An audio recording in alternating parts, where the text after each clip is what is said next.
হারামের টাকায় কোরবানি আল্লাহ বলেন আমি নেব না। ওজনে কম দিয়ে ধোঁকাবাজি, প্রতারণা, সুদের টাকায়, ঘুষের টাকায়, বাটপারি, সিটারির টাকার কোরবানি আমি নেব না। 3 লাখ টাকা না, 50 লক্ষ টাকার গরু হোক, ফেসবুকে আসুক আর ইউটিউবে দেখাক আর সব চ্যানেলে দেখাক, গ্রামবাসী শিক্ষার দোক আর পোলা ফাইনের স্লোগান দোক, কিন্তু আমি মনিব নেব না, আমি নেব না। আমি তাকওয়া নেই, তাকওয়া গরু না, গোশত না। সবাই তাকায় গরুর দিকে, রব্বুল আলামিন বলে কুরবানির দিন আমি তাকিয়ে থাকি আমার বান্দার দিলের দিকে। একজন মহিলা, যেই মহিলার উপরে আপনার ঈদের দিন, কোরবানির ঈদের দিন, যদি তার কাছে 1 ভরি স্বর্ণ, আলগা 5,000 টাকা, 10,000 টাকা, উনার নিজের টাকা, বেডির টাকা আছে জমা অতিরিক্ত, মহিলার টাকা অতিরিক্তই থাকে, কারণ মহিলা কোনো বাজার করে না, সংসার কি বেডি চালায়, তাহলে মহিলার কাছে যেই টাকা ব্যক্তিগত জমা থাকে এটি উনার টাকা না, এটা আলগা টাকাই, অতিরিক্ত টাকাই।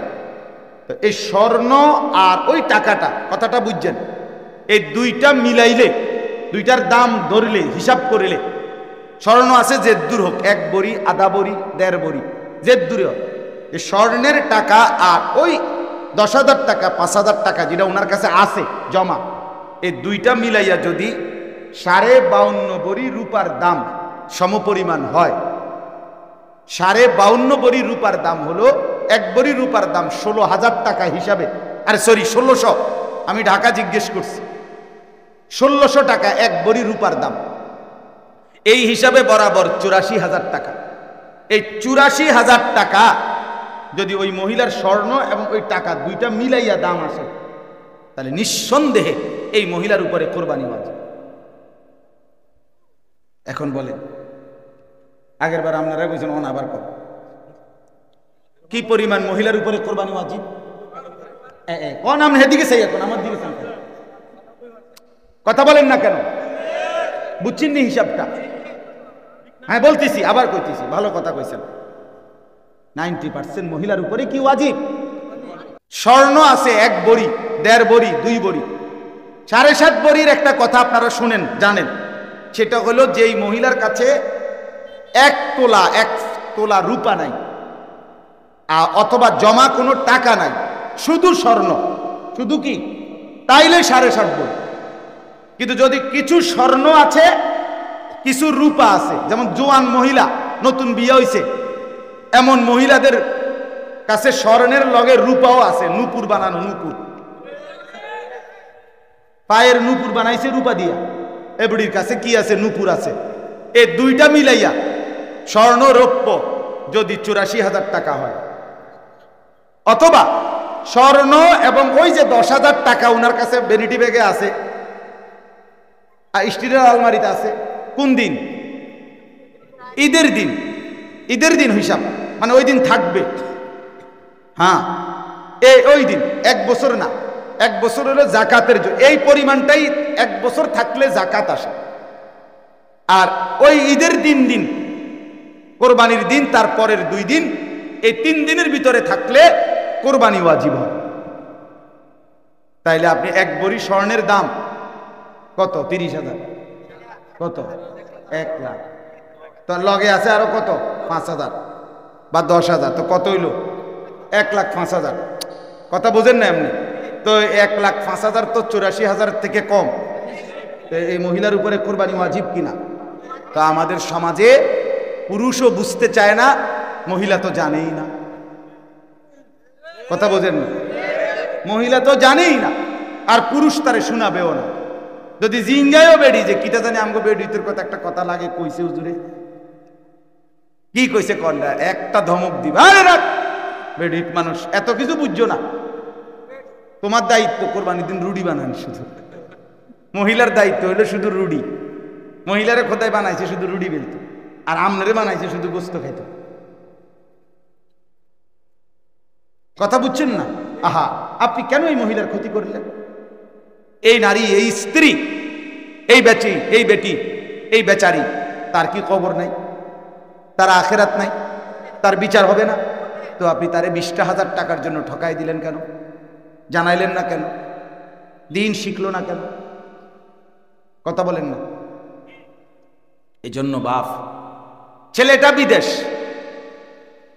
আজ 2 বছর 3 বছর ধরে ফুট বিদেশ, প্রত্যেক 2 মাস 3 মাস পরেই ফুটে বাপের লেগা মাল লেগা বাড়িতে টাকা পাঠায়, 30,000 40,000 সংসারে খরচ হয়। তো কোরবানি সামনে দেখা কোরবানি উপলক্ষেও বাপের নামে 30,000 টাকা 40,000 টাকা ছেলেটা পাঠাইছে, ভালো কথা। সে অন্য সময়ও টাকা দেয়, এই সময়ও দিছে, দেওয়ার পরে বাপমার নামে কোরবানি দিছে। এখন প্রশ্ন হইল, বাপমার কোরবানি তো আদায় হইছে, তারার নামে কোরবানি দিছে যেহেতু, কিন্তু এই ছেলেটা যে বিদেশ থাকার কারণে তার কাছে কি 84,000 থেকে তদূর্ধ্ব টাকা নাই? তার কাছে 1 লাখ 1.5 লাখ 2 লাখ টাকা নাই? তো তার উপরে কোরবানি ওয়াজিব কিনা? তো তার কোরবানি কই আদায় হলো? কথা বলেন না কেন? সবাই বলেন, এই ছেলের কোরবানি আদায় হয়েছিনি, ওটা তো তার বাপের নামে না কোরবানি দিছে, তো বাপের কোরবানি তো ঠিক আছে দিল, কিন্তু তোমার এভাবে যদি এই সন্তান 20 বছরও কোরবানির টাকা বাপেরে দেয় আর বাপের নামে কোরবানি হয়, তো কোনোদিনও তার কোরবানি আদায় হলো না, সে পাপী থেকেই গেল, সে গুনাহগার থেকেই গেল। আপনি বলেন কি পরিমাণ মুসলমান এরকম খামখেয়ালি? কথা বলেন না। আমার একজনে বলছে, হুজুর তার লেগে কি বাপের নামে কোরবানি দিতাম না? আমি বললাম, এর লেগে কি বাপেরে আমি লুঙ্গি কিনা দিতাম না? আর বাপেরে লুঙ্গি কিনা দিলে আমি কি নিজের লেগে আলাদা একটা লুঙ্গি কিনতাম না? কথা বলেন। আমার আব্বারে আমি একটা লুঙ্গি কিনা দেওয়ার কারণে, কারণ আমার তো আর লুঙ্গির দরকার না, আমি হাফ প্যান্ট কিনবো নাকি? তাহলে আমার বাবারে আমি কোরবানির জন্য টাকা দিলাম, এটা তো বাবার খেদমত করলাম, বাবার সেবা করলাম, তো আমার কোরবানি আমারটা আদায় করতে হবে না? তো খামখেয়ালি। ঘরের মধ্যে 3 জন কামাই করে, 3 জনেই চাকরি করে, 3 জনেই ব্যবসা করে, দোকানদারি করে, বিবাহিত হোক অবিবাহিত হোক, শুধু বালেগ হইলে হয়েছে। 14 বছর 15 বছরের ঊর্ধ্বে ছেলে রোজগার করে, বিয়ে করে নাই, কিন্তু তার কাছে আপনার 3 জনেই উপার্জন করে, তাদের 3 জন হোক 4 জন হোক, এই ঘরের যাদের কাছে কোরবানির ঈদের দিন এই প্রয়োজনীয় খরচের অতিরিক্ত 90,000 84,000 1 লাখ টাকা আছে মালিকানা, তার পুঁজি, তার ব্যবসার মাল, তার জমা, তাইলে দেখেন, তাইলে এই ঘরে বিদেশে হোক দেশে হোক, সোজা কথা, যতজন উপার্জন করে ততজনের যার কাছেই 84,000 90,000 1 লাখ টাকার পরিমাণ টাকা জমা আছে, এমন প্রত্যেকের উপরে কোরবানি ওয়াজিব। কথা আমার বুঝছেন কিনা বলেন? এখন তারা 2 ভাই ব্যবসা করে, দোকানদারি করে, ওই ছেলে এই বেটা, তো এরপরে আপনার ওরা 2 ভাই মিল্লা কোরবানির সময় 15,000 কইরা 30,000 বাপের হাতে তুলে দিছে, আমনের নামে কোরবানি দেন, আমনে মুরব্বী মানুষ, আমনে আর বাঁচবে কয়দিন, আব্বা আবার শেষ বয়স, আবার নামে কোরবানি হোক। আর গোস্ত তো আল্লাহর রহমতে সবাই মিল্লা জুল্লাই, গোস্তও না খাওয়ান মূল বিষয়, তো এটা তো আল্লাহর রহমতে সবাই রেডি হবে। কে বয়স্ক মানুষ কি আর এই 1-1.5 মণ গোস্ত কি আর একা খাইবনি? তৈরি আর কি, তা নাম একটা দিলেই তৈল, এটা কি খামখেয়ালি? নাম একটা দিলেই হইল। কথা বলেন না কেন? এই কথা বললেই কোরবানি আদায় হয়ে গেল? আমরা বাড়িতে কোরবানি আদায় হইছে, আমরা ঘরে কোরবানি দিছে, এটাই শরীয়তের বিধান না যত জনের উপরে ওয়াজিব হইছে তত জনের কোরবানি দিতে হবে? কথাটা বুঝছেন কিনা বলেন? এই জন্য আমার বাপ আজকের থেকে হিসাব করবেন, যত জনের উপরে কোরবানি ওয়াজিব, আপনি কথাটা এক কথায় যদি নাও বুঝেন, তাইলে তারপরে আপনাদের ইমাম সাহেব আলেম সাহেবদের থেকে আপনারা বুঝে নেবেন। কিন্তু আমার অনুরোধ রইল, এটা ওয়াজিব, ফরজ ওয়াজিব নিয়ে খামখেয়ালি করতে নাই। হজ ফরজ, যাকাত ফরজ, কোরবানি ওয়াজিব, অতএব আপনার নিজের গর্জে এটা বুঝে নেওয়া উচিত, বুঝে নেওয়া উচিত। আপনার ছেলের কোরবানি, আপনার স্ত্রীর কোরবানি, আপনার নিজের কোরবানি, এটা ওয়াজিব হলো কিনা এটা বোঝা উচিত। কারণ কুরবানি আল্লাহর নৈকট্য অর্জনের একটি শ্রেষ্ঠ মাধ্যম। সুবহানাল্লাহ, শ্রেষ্ঠ মাধ্যম। কোরবানির দ্বারা বান্দা আল্লাহর খুব ঘনিষ্ঠ হয়। কোরবানির মধ্যে খায়ের না লস? আবারও বলেন কি? আবারও বলেন। অতএব ছেলের নামে দিলে, ছেলের বউর নামে দিলে, স্ত্রীর নামে দিলে লস হয়ে যাবে না?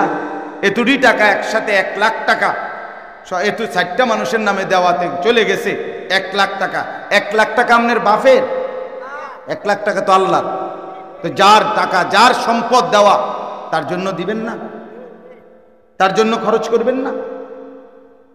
অতএব দয়া করে দুনিয়ার অন্য কাজে খরচ করলে তো আপনি লস হওয়ার সম্ভাবনা, কিন্তু হজ, কুরবানি, যাকাত এই পথে ব্যয় করলে আল্লাহর কসম আপনি অভাবেও পড়বেন না, ফকিরও হবেন না। অতএব আমরা প্রত্যেকেই, আমি অনুরোধ করছি, দয়া করে স্ত্রী যাদের স্বর্ণ এবং টাকা আছে তাদের কুরবানি আদায় করেন।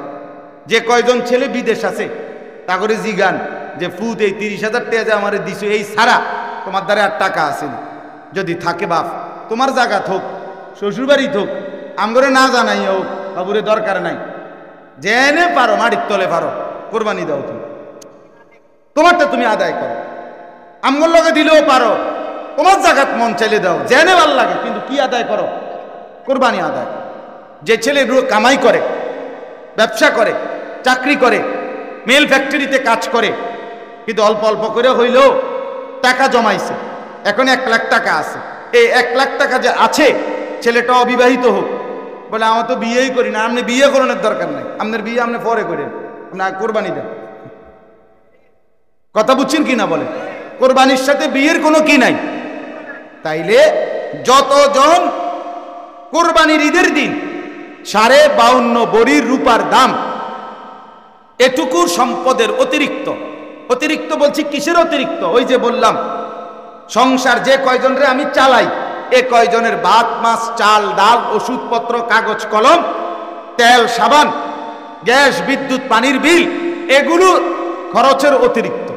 যদি কারো কাছে ওই 84,000 টাকা, 84,000 নির্ধারিত না, রোপার বড়ি কম বেশ হয়। কিছুদিন আগে একবার জিজ্ঞেস করছি, বলছে 1350 টাকা, তো তাহলে হয় 71,000 টাকা। তাহলে এটা কি হইতে পারে? কম বেশ আপনি জেনে নেবেন। আপনার মহল্লার কোনো স্বর্ণকারের দোকান থেকে আপনি কি করে নেবেন? রূপার বড়ি জেনে নেবেন। কিন্তু বিষয়টাকে পাত্তা দিবেন, খেয়াল করবেন, কারণ কুরবানি আল্লাহ তাআলা বলছেন। এবার আমি আমার কথার সমাপ্তিতে আসি। আল্লাহ তাআলা বলেন, ওয়ালিকুল্লি উম্মাতিন জাআলনা মানসাকান, প্রত্যেক যুগে আমি আল্লাহ কোরবানির বিধান নির্ধারণ রেখেছি। কোরবানি নতুন না, অতি প্রাচীন।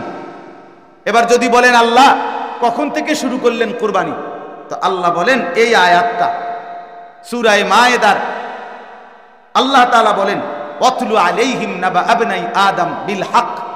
আল্লাহ বলেন, নবী, বন্ধু, আমার বান্দাদেরকে কোরবানির ঘটনা শুনাইবেন, তো আদমের ওই 2 ছেলের ঘটনাটা একটু বলেন। এটা বললেই কোরবানির ঘটনা আসবে। মানে হাবিল কাবিলের ঘটনা বললেই কি ঘটনা আসবে? কোরবানির ঘটনা। হাবিল কাবিল বিয়ে নিয়া, নারী নিয়া ঝগড়া লাগছে। কাবিল আপনার নারীর প্রতি আসক্তি, সুন্দরীর প্রতি আসক্তি হয়ে আল্লাহর হুকুম লঙ্ঘন করছে। তো আল্লাহ তাআলার পক্ষ থেকে আদম আলাইহিস সালাম বলছে, তোমরা 2 জন কোরবানি করো। ইজ কাররাবা কুরবানান, আল্লাহ বলেন যখন 2 জনে কোরবানি করলো, ফাতুকব্বিলা মিন আহাদিহিমা ওয়া লাম ইউতাকাব্বাল মিনাল আখার। কথাটা খুব খেয়াল করেন। আল্লাহ বলছে যখন 2 জনেই কোরবানি করলো, তাহলে কোরবানি করছে কয়জনে? কিন্তু আল্লাহই বলে একজনের কোরবানি কবুল হলো, অপরজনের কোরবানি কবুল হলো না। তাহলে যুগে যুগে মনে রাখতে হবে, প্রতি বছরই কোরবানি করে যতজন, করে তো যতজনই, কিন্তু কারো কোরবানি কবুল হয়, কারো হয় না। কারো কোরবানি কবুল হয়, যার কোরবানি কবুল হয় না সে বঞ্চিত। ক্বালা লা আকতুলান্নাক,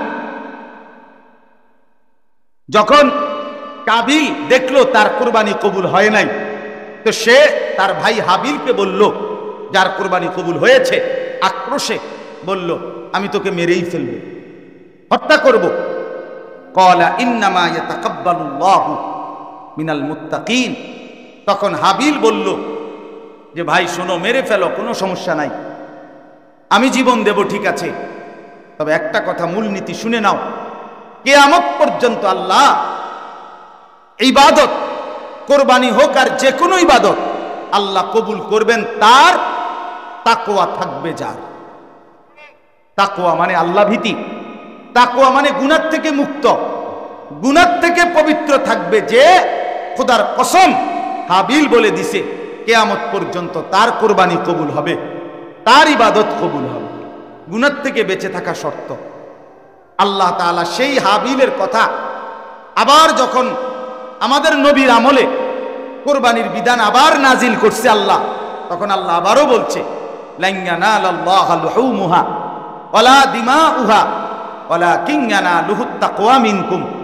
বান্দা, আমি গোশত নেব না, রক্তও নেব না, ওগুলো তোমার, আমি শুধু তাকওয়া নেব।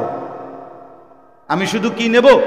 তাকওয়া নেব। অর্থাৎ আমি দেখব তোমার এই ইবাদত গুনাহমুক্ত কিনা, গুনাহমুক্ত কিনা, গুনাহমুক্ত কিনা।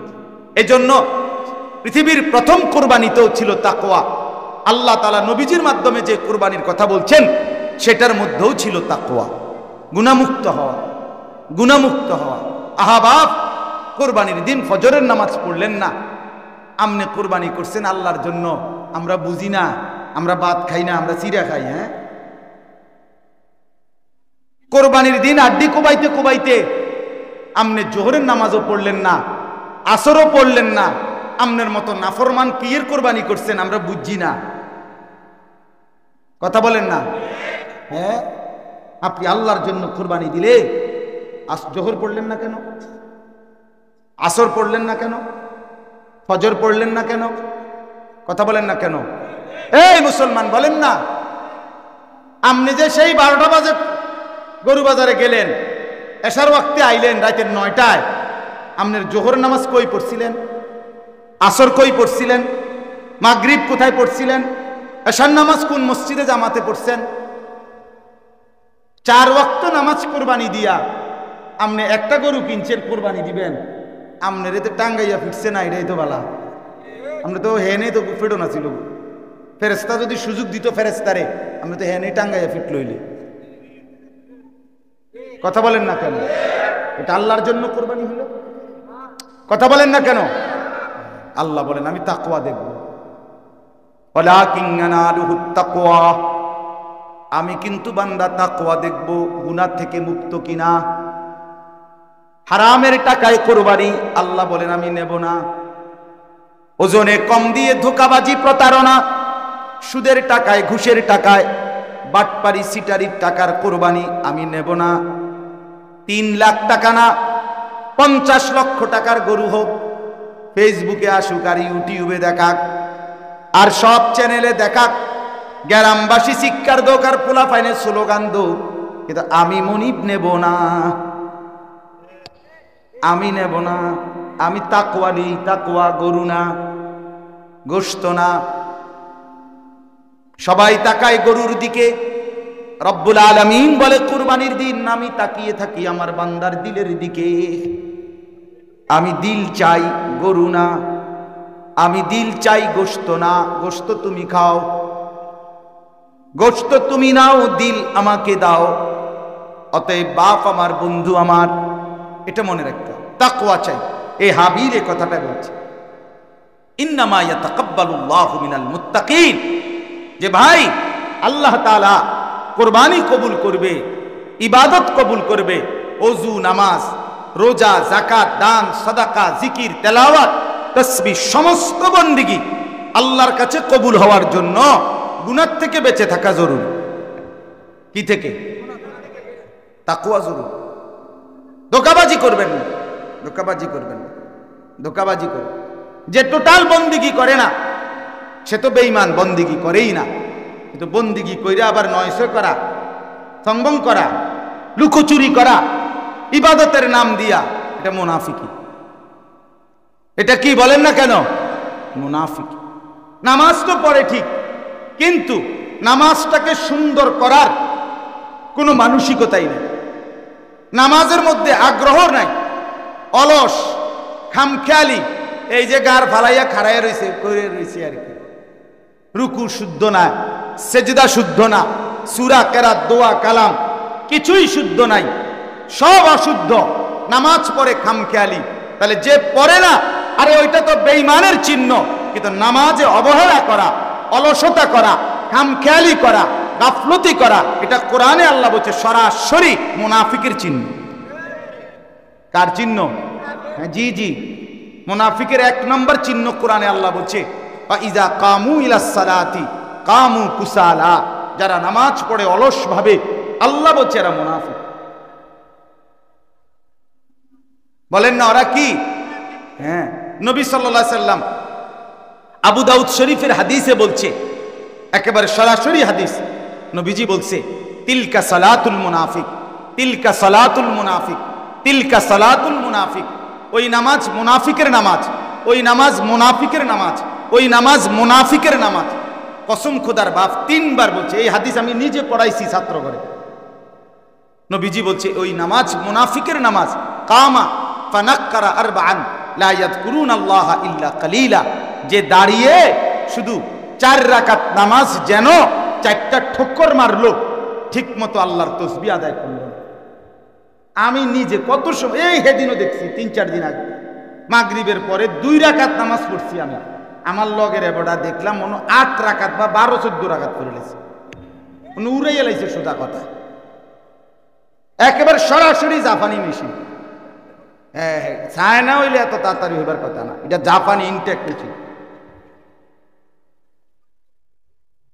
আরে কি ও কর, নাইলে আপনি কেমনে পড়লেন? এটা জাপানি মেশিনও তো এত দ্রুত কাজ করার কথা না। আপনি এটা কি নামাজ পড়ে লেন? এটা কি? তসবি পড়ে দেখবেন, অনেক মাঝ বয়সী লোক তসবি পড়ে দেখেন, 100 দানার তসবি পড়ে, করেটা কি চাই? 1 মিনিট লাগে না। সুবহানাল্লাহ, আলহামদুলিল্লাহ, আল্লাহু আকবার। এটা কিটা? কাকা মস্কারি করেন? হ্যাঁ, আল্লাহর সাথে তামসা করেন, খামখেয়ালি করেন, হ্যাঁ, ঠাট্টা করেন আপনি। এই এমনি নবীজি পড়ছে, হ্যাঁ, সাহাবায়রা এভাবে পড়ছে আমাদের মনে হয়, তা আপনি এরকম করেন কেন? এরকম করেন কেন? আমার শায়েখ আল্লামা মুফতি মুশতাকুন নবী কাসেমি, আমি একবার আল্লাহর ঘরে নিচে তাওয়াফ করলে লাগে 20-25 মিনিট, আর দোতলা বা 3 তলায় তাওয়াফ করলে লাগে, এক তাওয়াফ 7 চক্কর শেষ করতে লাগে প্রায় 1.5 ঘন্টা 1.5 ঘন্টা। তা আমি একদিন বললাম, হুজুর উরফে তাওয়াফ করতে দেরি হয়, নিচে করি। আমি হুজুরে কইলাম, হুজুরে আমার বলছে মাওলানা সময় আপনার আব্বার। আমি বলছি না, আল্লাহ। বললেন যে তো যার দেওয়া সময় তার জন্য একটু বেশি ব্যয় হইলে আপত্তি কিসের? কথা বলেন না কেন? তাইলে সময় আপনার বাপে, তো তা আপনি এরকম করেন কেন? আপনি 4 রাকাত সুন্নত পড়েন যে এত এত গণ পড়েন কেমনি? এই জন্য মনে রাখবেন, যত লোক নামাজ পড়ার পরেও গুনাহ ছাড়তে পারে না, এর একটাই মূল কারণ, তার নামাজ শুদ্ধ হয় না। 60 বছর এবার প্রথম কাতারে দেখি নামাজ পড়ে অনবিরি খায়, মূল কারণ ওনার নামাজ হয় না। নাহলে 60 বছরের বয়স্ক লোকের এত বড় বেশরম হওয়ার কথা না। 60 বছরের মুসলমান বিড়ি খাইতে পারে না ভাইয়া, আরো আগে আপনার শরম আইবার কথা। 60 বছর বয়স্ক বুড়া মিয়া আমনে কেমনে সাদওয়ানে বইয়া রঙিন টেলিভিশন দেখেন, এত বড় রাক্ষসের মতো আক কইরা কইরা নর্তকীর নাচ, জিনা ব্যভিচার নাটক সিনেমা দেখেন, আপনার শরম কম, হায়া কম মিয়া, হায়া কম।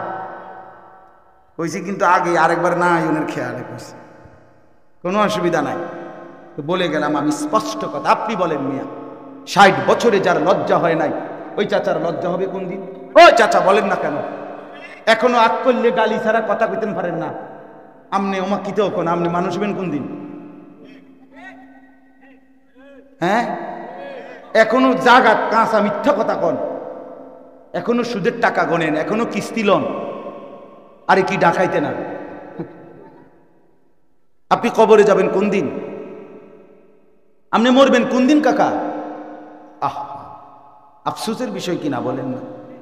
আফসোস, আজও সময় হয় নাই, আল্লাহর দিকে ফিরবার টাইম হয় নাই, কবরের কথা মনে পড়বার সময় হয় নাই চাচা। আল্লাহ আমাদেরকে বুঝ দান করেন, আল্লাহ আমাদেরকে মাফ করে দেন। চলেন আমার কথার একসাথে আবার বলি। 1 নম্বর কথা ছিল, এক মুসলমান ফরজ, ওয়াজিব, সুন্নতে মুআক্কাদা এগুলা ছাড়ার কোনো অনুমতি না। 2 নম্বর যাকাত, কোরবানি, হজ, এই 3টা ইবাদতের নাম কোন তো? না নামটি কোন? যাকাত, হজ, বলে আবার কোন? এই 3টি ফরজ ওয়াজিব, এই 3টি কি? অতএব এটার মাসালা জানা বুঝা ঠিক মতো, এটা খামখেয়ালি না করা এটাই উচিত, ঠিক কি না বলেন না? কারণ এটা নফল হইলে অন্য কথা, আচ্ছা করলে তো বালাই আসিল, আচ্ছা যাক পাইলাম না, ঠিক আছে আমিও করলে আচ্ছা যাক চাচা চেষ্টা করেন, কিন্তু এটা কি চেষ্টা করেন করে ছেড়ে দেওয়ার বিষয়? এটা তো ফরজ ওয়াজিব। অতএব আজকে আমি 1 ঘন্টায় তো আর পুরাটা বুঝানো সম্ভব আপনাকে, কিন্তু আপনাদেরকে এটা বুঝাইলাম যে এটা মাসালাটা আর একটু গভীরভাবে বুঝা কি উচিত। উচিত আপনি এক কথায় বুঝতেন না সবটা, কিন্তু আপনি বুঝা নিবেন, বলেন ইনশাআল্লাহ। সর্বশেষ নওজোয়ান যে যুবক ভাই, তোমাদের জন্য আমার একটা কথা আছে। সেই কথাটা হইল, এই কোরবানি থেকে হাবিল কাবিলের এই ঘটনা, প্রথম পৃথিবীর প্রথম কোরবানির ঘটনার থেকে একটা সবক আছে। কোরবানি সবকটা হইল নারীর আসক্তি, নারীর প্রতি লোভ। এটাই হলো এই জমিনের, আল্লাহর সৃষ্টি জমিনের মধ্যে প্রথম অপরাধ। এই প্রথম অপরাধের নাম হলো নারীর আসক্তি, যেটা কাবিল নারীর প্রতি আসক্ত হয়ে এক নারীকে সে পেতে চাইছে, নারীর প্রতি লোভী হইয়া সে 4টা হুকুম লঙ্ঘন করছে। এজন্য যুবক ভাই মনে রাখো, নারীর প্রতি যে লোভী হয়, নাচ গান, মোবাইলের অশ্লীল ছবি, জিনা ব্যভিচারের দৃশ্য, কিংবা সরাসরি কোনো নারীর সাথে অবৈধ সম্পর্ক, বিবাহিতা অবিবাহিতা, সর্বভাবে খোদার কসম এটা একটা নিকৃষ্ট জন্তু জানোয়ার ছাড়া আর কিচ্ছু হয় না। নারী লোভী পৃথিবীর সবচেয়ে নিকৃষ্ট পাপী, নারীর আসক্ত যার, সে 4টা হুকুম লঙ্ঘন করছে। কয়টা? এ কাবিল। 1, এই নারীটাকে যাতে বিয়ে না করে, বরং হাবিলের সাথেটাকে বিয়ে করে, এই হুকুম প্রথম তাকে দিছে আল্লাহ। এই হুকুমটা কার? কাবিল বলছে আমি আল্লাহর হুকুম মানি না। এই যে প্রথম লঙ্ঘন, এই নারীর লোভে প্রথম কার হুকুম লঙ্ঘন করলো? তারে এইটা মানার জন্য বলছে। দ্বিতীয়ত, যিনি আদম আলাইহিস সালাম, তিনি নবী কিনা? এই নবী বলার পরেও সে বলছে আমি নবীর হুকুম মানি না। 3 নাম্বার, আদম আলাইহিস সালাম তার বাপ কিনা? কথা বলে না, তো সে বলছে আমি বাপের হুকুমও মানি না। 4 নাম্বার, কোরবানির মাধ্যমে প্রমাণ করার জন্য বলছে কোরবানি দাও, যদি কবুল হয় তাহলে বিয়ে করবা, কবুল হয় নাই তাইলে বিয়ে করার আর এখন কি নাই? সুযোগ নাই। তাহলে এটা শরীয়তের বিধান, এটা আল্লাহর হুকুমে বিধান কিনা? তো সে বলছে আমি শরীয়তের বিধানও মানি না, আমার নারী চাই, আমি তার মাইরা হইল আমি নারী দিই। ও টুকরা টুকরা হয়ে যায়, কিন্তু আর বাঁচতে পারে। এই জন্য প্রিয় বন্ধু আমার, নওজোয়ান সাথীরা, কোরবানির এই মাসে কোরবানির সবক দিলাম। কাবিল নারীর প্রতি লোভী হয়ে সে আল্লাহর হুকুম, নবীর হুকুম, বাবার হুকুম, শরীয়তের হুকুম সব ছেড়ে দিছে। জন্য তোমরা যারা শুধু মোবাইলে আসক্ত, নারীতে আসক্ত, তোমরা যারা সারাক্ষণ দিবানিশি মোবাইলে নারীর ছবি আর নাচ গান দেখতে অভ্যস্ত, বন্ধু, এই আসক্তি তোমারে আল্লাহ ভুলাই দিবে, নবী ভুলাই দিবে, বাপ মার ইজ্জত ভুলাই দিবে, তোমার শরীয়ত, দিন, ইসলাম সব ভুলাই দিবে। তোমার একদিন অচিরেই জন্তু আর জানোয়ার বানায় দিবে, হাইওয়ান বানায়। এই জন্য প্রিয় ভাই আমার, বন্ধু আমার, আমি অনুরোধ করছি, নারীর লোভ থেকে নিজেকে বাঁচা। নারী দরকার, নারীর প্রতি লোভ, আসক্ত, মহব্বত, আকর্ষণ আছে, এটাই স্বাভাবিক, থাকবেই, থাকা উচিত। তো সেটা পূরণের আল্লাহ, এটা একটা রেকর্ড দেখলাম, এরকম কারবার আমি আর দেখছি না।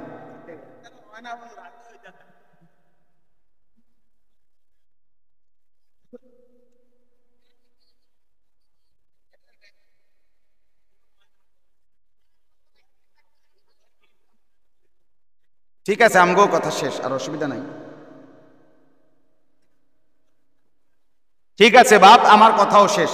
তাহলে অতএব আমি অনুরোধ করলাম, যুবক ভাই, তোমরা কোনোভাবেই নারীর প্রয়োজন এটা আল্লাহ তাআলাই সৃষ্টিগতভাবে দিয়েছেন, অতএব সেটা পূরণের জন্য হালাল পন্থায় হালাল স্ত্রী আল্লাহ পুরুষের দেহ থেকেই বানাইয়া রাখছেন, যথোপযুক্ত সময়ে পৌঁছাবেন। নারী পুরুষ স্বামী স্ত্রীর এই পবিত্র বন্ধন দিয়েই আল্লাহ তাআলা পৃথিবী এই পর্যন্ত মানুষের ধারা এনেছেন, কাজেই এটা স্বাভাবিক বিষয়। এটার জন্য কুত্তার মতো হয়ে যাওয়ার কোনো সুযোগ দরকার নেই। বুঝেন নাই কথাটা? হ্যাঁ, আদম এবং হাওয়া প্রথম স্বামী স্ত্রী কিনে, এই পৃথিবীর প্রথম সম্বন্ধ মা বাপ। কথা বলেন না কেন? ভাই বোন? না, স্বামী স্ত্রী। তাহলে পৃথিবীর প্রথম বন্ধন স্বামী স্ত্রী, এটা হবেই। অতএব তোমার জন্য ইনশাআল্লাহ হালাল স্ত্রী মিলে যাবে, আল্লাহ ব্যবস্থা রাখছেন, সৃষ্টি করেছেন, কোরআনে আছে। তুমি কা কুত্তার মতো পাগল হয়ে গেল? তুমি কেন সারা রাত উলঙ্গ ছবি দেখো, নর্তকী দেখো, নাচ দেখো, সিনেমা দেখো, নারীর পিছনে জীবন শেষ করছো কেন? এতে এমনিই মিলবে, আল্লাহ আমাদেরকে হেফাজত করেন, আমাদের নওজওয়ানদেরকেও হেফাজত করেন, আমাদের বোনদেরকেও হেফাজত করেন। আজকের এই মাহফিলকে আল্লাহ কবুল করেন। এশার নামাজের পরে কিন্তু আবার যথারীতি বয়ান হবে, আপনারা সবাই বসবেন। আর হযরত মাওলানা মুফতি দেলাওয়ার হুসাইন মাইজি অনেক সুন্দর বয়ান করে। মাওলানা আমার ঘনিষ্ঠ মানুষ, আমারও খুব মহব্বত করে। আপনাদের কাছে অনুরোধ, সবাই বসবেন। আপনাদের কবরস্থানে কাজ করবে, কবরস্থানের জন্য যদি চায় দিয়েন, সবাই উপস্থিত থাকলেও দিবেন, উপস্থিত না থাকলেও দিবেন। আল্লাহর রাস্তায় দান করার ক্ষেত্রে পিছপা হবেন না। আল্লাহ পাক, আমি এক্ষুনি বলছি এটা, যে দান করলে, আল্লাহর রাস্তায় সম্পদ ব্যয় করলে এটার মধ্যে কি আছে? খায়ের। কি আছে বলেন না? কল্যাণ। একটা দুইটা না, জিন্দিগির আখেরাতের সব কল্যাণ। আল্লাহ আমাদেরকে তৌফিক দেন। আল্লাহ তাআলা প্রত্যেককে আল্লাহর ঘর জিয়ারতের তৌফিক দান করেন। বন্ধু আমার, নিয়ত করেন কাবা দেখব, মদিনা দেখব। সবুজ গম্বুজ না দেখলে দেখলা কি? কালো গিলাফ না দেখলে জীবনে আর দেখলা কি? আল্লাহ আমাদেরকে তৌফিক দান করেন। বুধবার দিন সকালবেলা আমার হজ্জের ফ্লাইট, ইনশাআল্লাহ। আমি আল্লাহ যেন আমাদেরকেও নেয়, আমরাও আপনাদের জন্য দোয়া করি। আল্লাহ সবাইরে কবুল করেন, আমিন। সুবহান।